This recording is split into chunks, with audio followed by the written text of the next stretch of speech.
Ես ողջունում եմ մեր բոլոր ռադիոլսողներին ու ռադիոդիտողներին, դուք FM 106.5 հաճախականությամբ կամ մուլտիմեդիա հարթակներում լսում կամ դիտում եք Խաղի կանոնները հաղորդումը։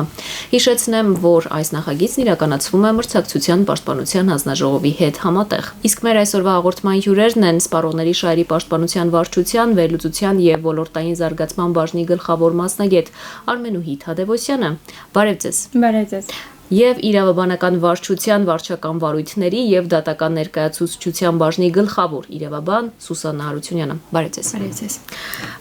Վերջերս հանձնաժողովը դիտարկել է ծխախոտային արտադրանքը եւ մենք այս հաղորդման շրջանակներում էլ քննարկել ենք ծխախոտային ոլորտի արտադրանքը, մասնավորապես էլեկտրոնային ծխախոտների ոլորտը եւ այդ ոլորտում իրականացված բացահայտումները։ Եկեք հասկանանք այսպես կոչված ավանդական ծխախոտի ոլորտում ինչ ուսումնասիրություններ են իրականացված եւ նախ հասկանանք ինչ հիմնական պահանջներ են սահմանված այս ոլորտում։ Շնորհակալ եմ հարցի համար։ Մրցակցության պաշտպանության հանձնաժողովը տնտեսական մրցակցության կանխման, արգելման եւ սահմանափակման, ինչպես նաեւ սպառողի շահերի վնասի հնարավոր դեպքերը պարզելու նպատակով եւ Հայաստանի Հանրապետությունում բարեխիղճ մրցակցության համար անհրաժեշտ պայմաններ ապահովելու նպատակով պարբերաբար իրականացնում է վերահսկողական միջոցառումներ, որոնց միջոցով հսկողություն է իրականացվում տնտեսական մրցակցության պաշտպանության օրենսդրության դրույթների պահպանման նկատմամբ հսկողություն։ Այս դեպքում հանձնաժողովը իր լիազորությունների շրջանակում վերահսկողական միջոցառումների շրջանակում արդեն անդրադարձել է ծխախոտային արտադրանքներին, որոնք կարգավորվում են ինչպես ներպետական, այնպես էլ ԵԱՏՄ իրավական ակտերով։ Դեռևս 2021 թվականի հուլիսի 1-ին կառավարության թիվ 1089N որոշմամբ գործողության մեջ է դրվել Մաքսային միության տնտեսական հանձնաժողովի խորհրդի ծխախոտային արտադրանքի մասին տեխնիկական կանոնակարգը։ Կանոնակարգի նպատակը պաշտպանելն է սպառողի կյանքն ու առողջությունը, շրջակա միջավայրը, ինչպես նաև ծխախոտային արտադրանքի նշանակության եւ անվտանգության առումով սպառողներին մոլորության մեջ գցող գործողությունները կանխելն է։ Ծխախոտի իրացման, սպառման, արտադրման ոլորտում ճիշտ գործելու համար նախ եւ առաջ անհրաժեշտ է հստակ պատկերացում ունենալ բազային հասկացությունների մասին։ Օրինակ կանոնակարգի իմաստով արտադրող է համարվում այն իրավաբանական անձը կամ անհատ ձեռնարկատերը, այդ թվում օտարերկրյա, ով իր անունից իրականացնում է ծխախոտային արտադրանքի արտադրում, կարող է միաժամանակ եւ արտադրել եւ վաճառել եւ ամենակարևորը պատասխանատվություն է կրում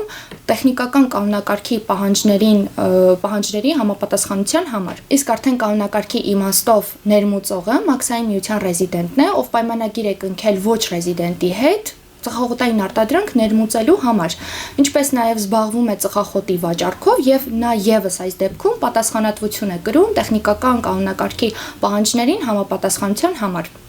Կուզեմ նաև մեկնաբանել շրջանառության մեջ դնելու հասկացությունը։ Կանոնակարգի իմաստով շրջանառության մեջ դնելը ծխախոտային արտադրանքի մատակարարումն է կամ ներմուծումը, այսինքն այն դեպքում, երբ ծխախոտային արտադրանքը հատում է Հայաստանի Հանրապետության սահմանը։ Այդ թվում շրջանառության մեջ դնելը համարվում այսպես ասած արտադրողի պահեստից ուղարկումը կամ առանց պահեստավորման բեռնումը Մաքսային միության տարածքում առևտրային նպատակով տարածելու համար, ընդ որում անկախ նրանից անվճար թե վճարովի հիմունքներով է։ Օրինակ, երբ որ տնտեսավարող սուբյեկտը ծխախոտային արտադրանք է արտադրում մեկ այլ անձի նվիրելու համար, միևնույն է դա կանոնակարգի իմաստով համարվում է շրջանառության մեջ դնել։ Ինչ վերաբերում է արդեն ձեր կողմից նշված պահանջներին անդրադառնամ, պահանջները տարբեր են, օրինակ կանոնակարգի իմաստով ծխախոտային արտադրանքների սպառողների համար ներկայացված տեղեկատվության բովանդակությանը ներկայացվող պահանջը։ Կանոնակարգի պահանջով ծխախոտային արտադրատեսակի սպառողական փաթեթվածքի վրա պետք է անպայման լինի հատուկ դրոշմանիշ, data matrix, որը ապահովում է կեղծումը կամ կրկնակի օգտագործման հավանականությունը։ Կարծում եմ սա կարևոր ապահովության միջոց է։ Հաջորդ պահանջը վերաբերում է ծխախոտային արտադրանքի փաթեթվածքների վրա նախազգուշացումների էսքիզները զետեղելը, այսինքն արտադրողները կամ ներմուծողները պարտավոր են ծխախոտային արտադրանքի արտադրատեսակի սպառողական փաթեթվածքի վրա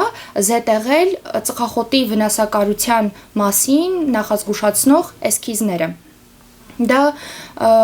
կարծում եմ դրա նպատակը շատ կարևոր է եւ հիմնական նպատակը հենց այն է, որ սպառողը տեղեկացված լինի ծխախոտի առողջության վրա բացասական ազդեցության մասին։ Եվ արդեն այս կարգավորումների համար հստակ սահմանված են ժամկետներ եւ կանոններ, մասնավորապես Մաքսային միության տնտեսական հանձնաժողովի խորհրդի որոշմամբ Հայաստանի Հանրապետությունում արդեն իմ կողմից նկարագրված պահանջների համար հստակ ժամկետներ են սահմանվել։ Այսպիսով մինչև 2024 թվականի հունվարի 1-ը տնտեսավարող սուբյեկտները կարող են արտադրանքը շրջանառության մեջ դնել Հայաստանի Հանրապետության օրենսդրությամբ սահմանված պարտադիր պահանջների պահպանմամբ, բայց արդեն 2024 թվականի հունվարի 1-ից հետո այդ պահանջները պետք է արդեն համապատասխանեն տեխնիկական կանոնակարգով սահմանված դրույթներին։ Այսպիսով արտադրողների եւ ներմուծողների կողմից պարտադիր պայման է, որպեսզի նրանք ծխախոտային արտադրանքի սպառողական փաթեթվածքի վրա զետեղեն ծխախոտային արտադրատեսակի օգտագործման վնասակարության մասին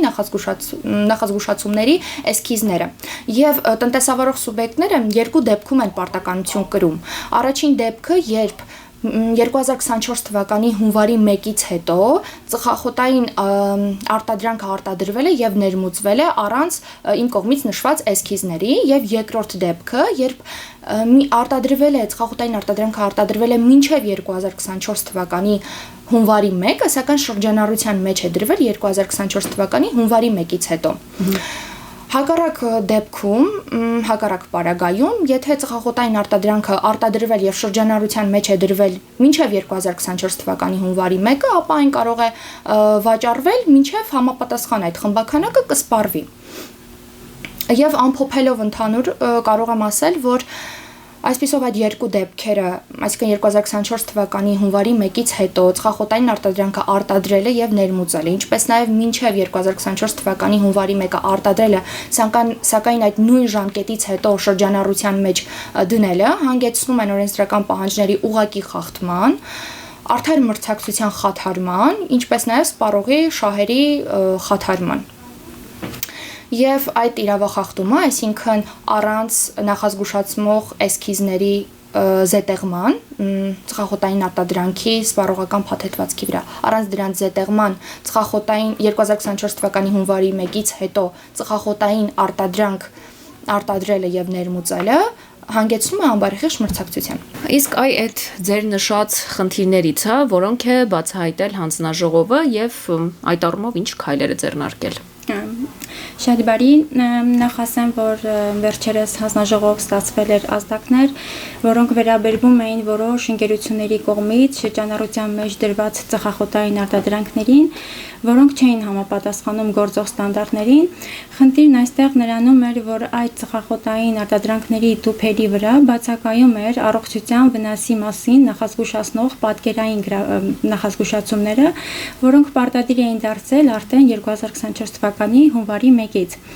Ինչպես գիտենք, տարիներ շարունակ տարբեր երկրներում, այդ թվում նաև Հայաստանում ընդունվել են իրավական ակտեր, որոնք ավելի են խստացրել ծխախոտի փաթեթավորմանը ներկայացվող պահանջները, քանի որ դա միտված է պաշտպանելու սպառողի առողջությունը, ինչպես նաև հստակ ընդգծել այն բոլոր հնարավոր ռիսկերը, որոնք կարող են առաջանալ ծխախոտի օգտագործման հետևանքով։ Հետևաբար ներկայումս ևս ծխախոտի տուփերի վրա առկա են նախազգուշացնող, բայց տեքստային գրառումներ։ Իհարկե, այս տեքստային գրառումները ունեցել են իրենց դրական ազդեցությունը, բայց ինչպես ցույց է տվել տարիների փորձը, միայն տեքստը աստիճանաբար կորցրել է իր ազդեցությունը, այսինքն սպառողը տեսնում է ծխախոտի տուփի վրա այդ տեքստային նախազգուշացումները, սակայն այլևս չի արձագանքում դրան։ Հետևաբար տարբեր երկրներում եւ այդ թվում Հայաստանում անցում է կատարվել գրաֆիկական պատկերների կամ պատկերային նախազգուշացումների կամ այսպես ասած, ավելի պարզ ասած, վախեցնող նկարների կիրառմանը։ Եվ ինչպես արդեն նշվեց, 2024 թվականի հունվարի 1-ից ուժի մեջ է մտել ԵԱՏՄ նոր տեխնիկական կանոնակարգը, որի համաձայն բոլոր ծխախոտային ծխախոտային արտադրանքի փաթեթավորումը պետք է պարտադիր պարունակի պատկերային նախազգուշացումներ։ Սրա նպատակն է խրախուսել մարդկանց նվազեցնել ծխախոտի օգտագործումը, որը շատ երկրներում արդեն հաջողությամբ ներդրվել է։ Եվ այստեղ ներկայացնեմ պատկեր ինչպիսին էր մեր մոտ, մեր Հայաստանում։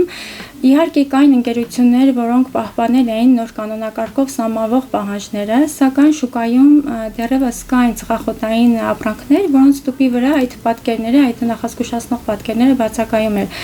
Այսինքն կային այնպիսի ծխախոտ ներմուծող եւ կամ արտադրող ընկերություններ, որոնք չէին պահպանել կանոնակարգի պահանջները, որի արդյունքում էլ շուկայում ձևավորվել էր անառողջ մրցակցություն։ Այսինքն այստեղ խոսքը այլևս կանոնակարգի պահանջների խախտման մասին չէ, այստեղ խոսքը նրա մասին էր, որ խաթարվել էր մրցակցությունը եւ վնասվել էր սպառողի շահերը։ Հետևաբար, երբ հանձնաժողովը ձեռնարկեց միջոցներ, իրականացվեց մի շարք դիտանցումներ խոշոր առևտրային ցանցերում, դիտանցումներն իրականացվեցին մի քանի փուլ պարբերականությամբ, մի փոքր ներկայացնեմ ինչպես են այդ դիտանցումներն իրականացնում։ Ավելի պարզ ասած, ձևավորվում էին աշխատանքային խմբեր համապատասխան հրամանի հիման վրա, ովքեր այցելում են համապատասխան առևտրի օբյեկտներ եւ արձանագրում ենք մեզ հետաքրքրող ապրանքները, տվյալ դեպքում դրանք այն ծխախոտներն էին, որոնց տուփի վրա այդ պատկերային նախազգուշացումները բացակայում էին։ Եվ արձանագրված խնդիրների առնչությամբ հարուցվեցին վարույթներ, հարուցվեց 9 սուբյեկտների նկատմամբ, նրանցից 4-ը ներմուծող ընկերություններ էին եւ 5-ը արտադրող ընկերություններ։ Այս արձանագրված խախտումների հետ կապված մենք ունեցանք երկու տարբեր իրավիճակ, ներկայացնեմ դրանցից յուրաքանչյուրը առանձին։ Առաջի իրավիճակը այն էր, որ որոշ ընկերություններ ներմուծել էին այնպիսի մեծ ծավալի արտադրանք, դեռևս 5 կանոնակարգի պահանջներով, եւ որ ակնկալում էին դրանք իրականացնել, դրանք վաճառել արդեն իսկ գործող նոր կանոնակարգի պահանջների պայմաններում։ Այստեղ մենք գործ ունեինք իրավունքի չարաշահման հետ։ Չնայած կանոնակարգը հնարավորություն էր տալիս անցումնային շրջանի,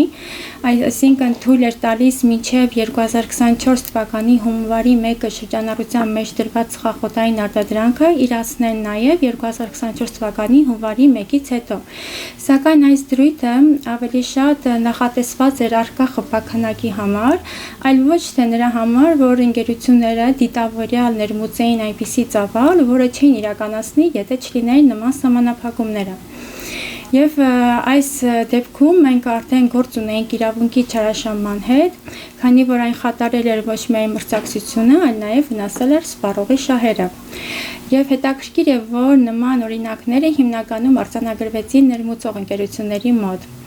Ներկայացնեմ երկրորդ իրավիճակը, այստեղ պատկերն այն էր, որ որոշ ընկերություններ ուղղակի անտեսել էին կանոնակարգով նոր կանոնակարգով սահմանվող պահանջները եւ 2024 թվականի հունվարի 1-ից հետո արտադրել եւ շրջանառության մեջ էին դրել ծխախոտային արտադրանք, որոնց տուփերի վրա չկար այդ պահանջվող պատկերները։ Այսինքն իրավիճակը այնպիսին էր, որ կանոնակարգը թեև նոր պահանջներ էր ներկայացնում տնտեսվարողների նկատմամբ, բայց տնտեսվարողները արտադրել էին հին փաթեթվածքով, որի արդյունքում էլ շուկան խաթարվել էր, վնասվել էր նաև սպառողի շահերը։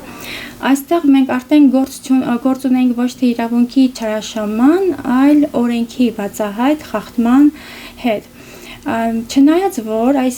իրավիճակները իրենց բնույթով տարբեր էին, բայց սրանց գործելակերպը հանգեցրել էր միևնույն իրավախախտմանը, այն է ամբարեխիղճ վարքագծի դրսևորմանը։ Եվ հարուցված վարույթների շրջանակներում իհարկե 9 վարույթներից մեկը դեռ ընթացքի մեջ է, մնացած մասով արդեն հանձնաժողովը կայացրել է որոշում, կայացրել է եզրափակիչ ակտը, որի շրջանակում էլ արտահայտել է իր դիրքորոշումը։ Իսկ հետաքրքիր է նման իրավախախտումներ հայտնաբերելու դեպքում հանձնաժողովը ինչ միջոցներ ու մեխանիզմներ է կիրառում։ Առհասարակ տնտեսական մրցակցության բնագավառում հանձնաժողովը կիրառում է երկու իրավական գործիք՝ նախազգուշացում եւ տուգանք։ Նախազգուշացումը կիրառվում է, երբ իրավախախտումը կատարվել է պետական մարմնի կամ դրա պաշտոնատար անձի կողմից, կամ իրավախախտման համար նշանակվելիք տուգանքի չափը հաշվարկման արդյունքում չի գերազանցում 250,000 դրամը, եւ երբ պատասխանատվության միջոցի տեսակի ակնհայտ անհամապատասխանություն կա, այդ դեպքում հանձնաժողովը տնտեսավարող սուբյեկտի դիմումի եւ ապացույցների հիման վրա կամ իր նախաձեռնությամբ կարող է պատասխանատվության միջոցի չափը, այսինքն տուգանքի չափը նվազեցնել կամ տալ նախազգուշացում։ Իսկ արդեն տուգանքի մասով ասեմ, որ ամբարխիղճ մրցակցության համար տուգանքի չափը կազմում է տնտեսավարող սուբյեկտի իրավախախտմանը նախորդող տարվա հասույթի մինչև 5%-ի չափով։ Այս դիֆերենցված մոտեցումը թույլ է տալիս, որ հանձնաժողովը ավելի ճկուն եւ համամասն գործի, կախված իրավախախտման բնույթից ու ծանրությունից, եւ արդեն նպատակը կարեւոր է ասեմ, որ պատասխանատվության միջոցի կիրառման նպատակը ոչ թե պատժելն է, այլ նպատակը բարեխիղճ մրցակցության համար անհրաժեշտ պայմանների ստեղծումն է եւ օրենսդրական պահանջների պահպանումն է, այս դեպքում արդեն ծխախոտային արտադրանքի ոլորտում։ Այստեղ կարող ենք նաեւ անդրադառնալ արագացված վարույթի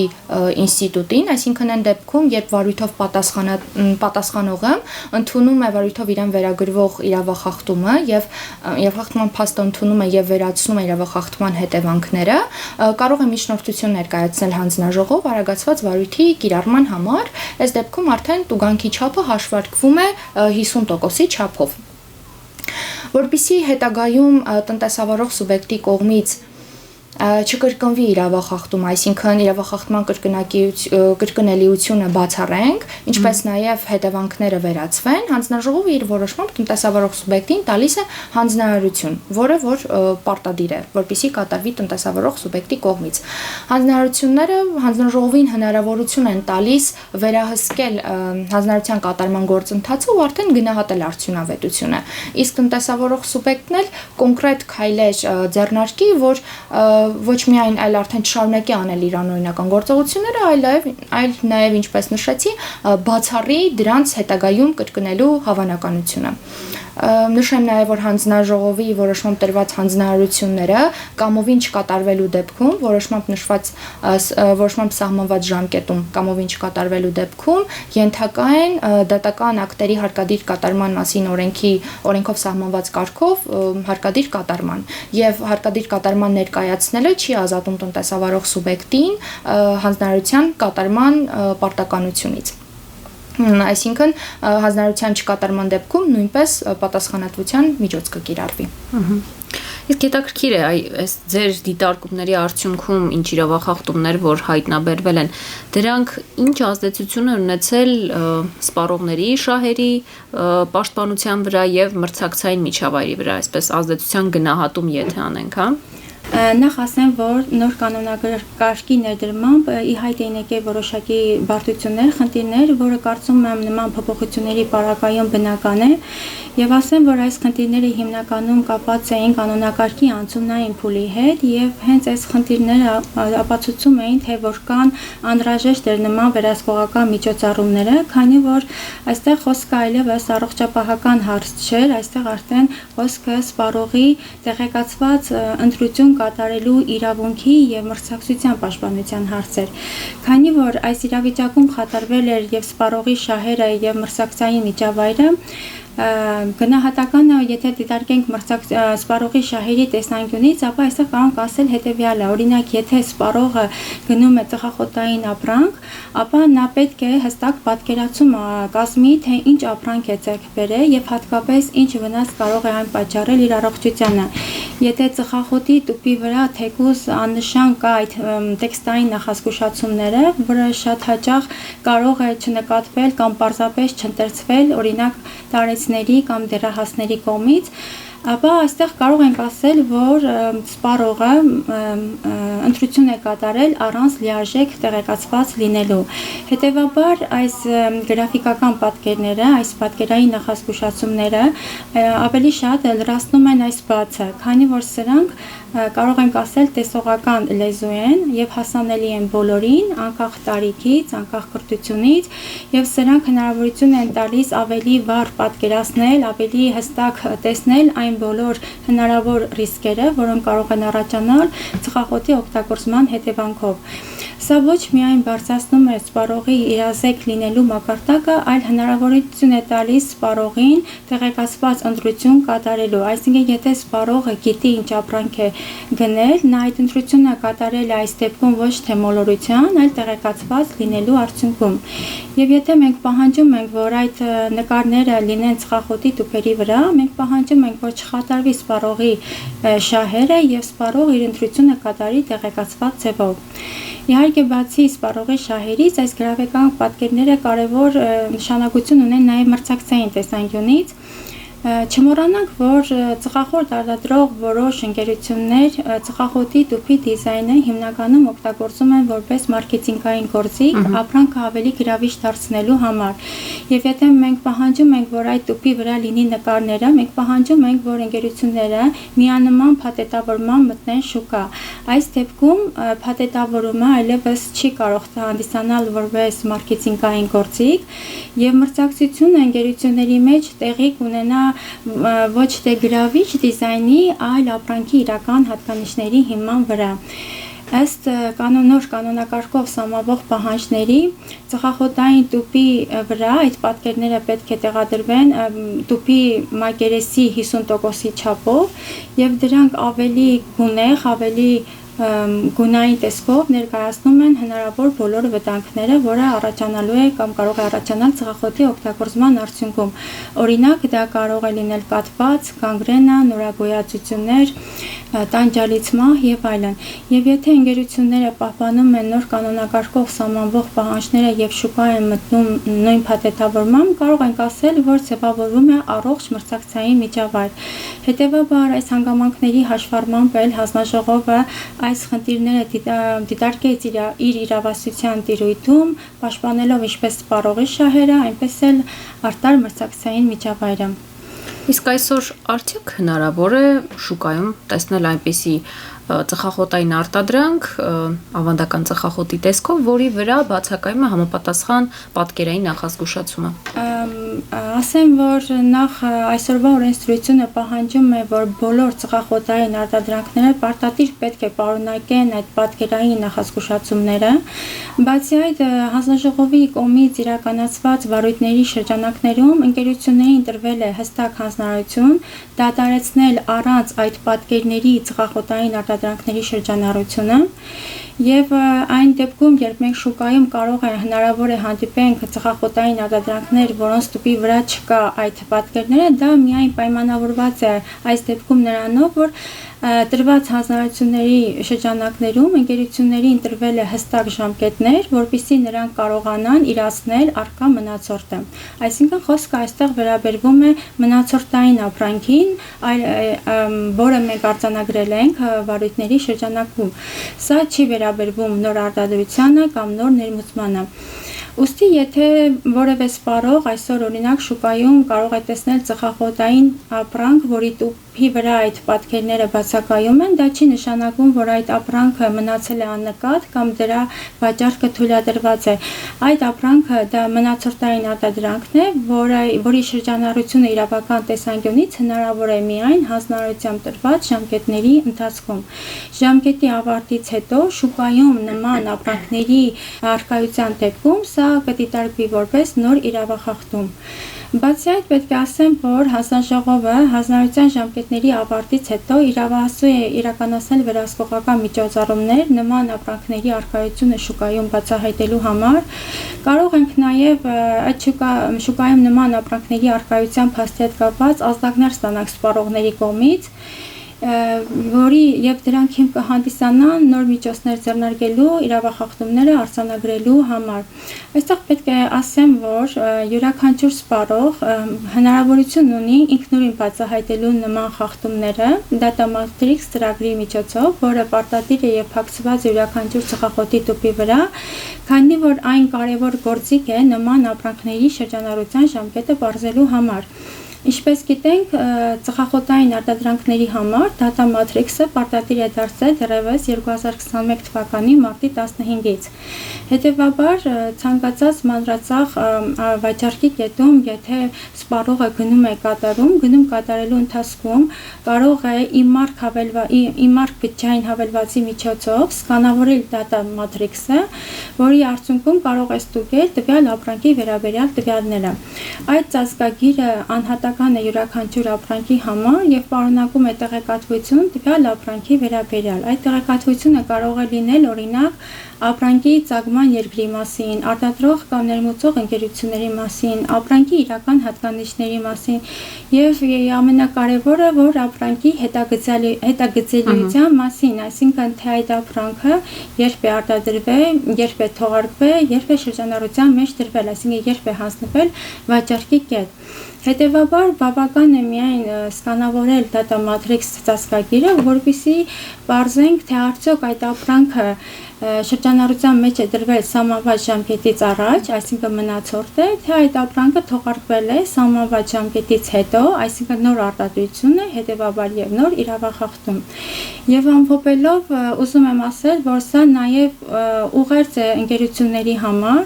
որ մրցակցությունը պետք է լինի արտար, սպառողների իրավունքը պաշտպանված, իսկ օրենքը գործող եւ հստակ։ Շնորհակալ եմ շատ զրույցի համար։ Ես մեր ռադիո լսողներին ու ռադիոդիտողներին հիշեցնեմ, որ մեր այսօրվա հյուրերը սպառողների շահերի պաշտպանության վարչության, վերլուծության եւ ոլորտային զարգացման բաժնի գլխավոր մասնագետ Արմենուհի Թադևոսյանն ու իրավաբանական վարչության, վարչական վարույթների եւ դատական ներկայացուցչության բաժնի գլխավոր իրավաբան Սուսաննա Արությունյանն էին։ Իսկ տաղավարում ձեզ համար աշխատեցի ես, Սաթենիկ Զախարյանս, իսկ մենք կհանդիպենք հաջորդ 5 շաբթի։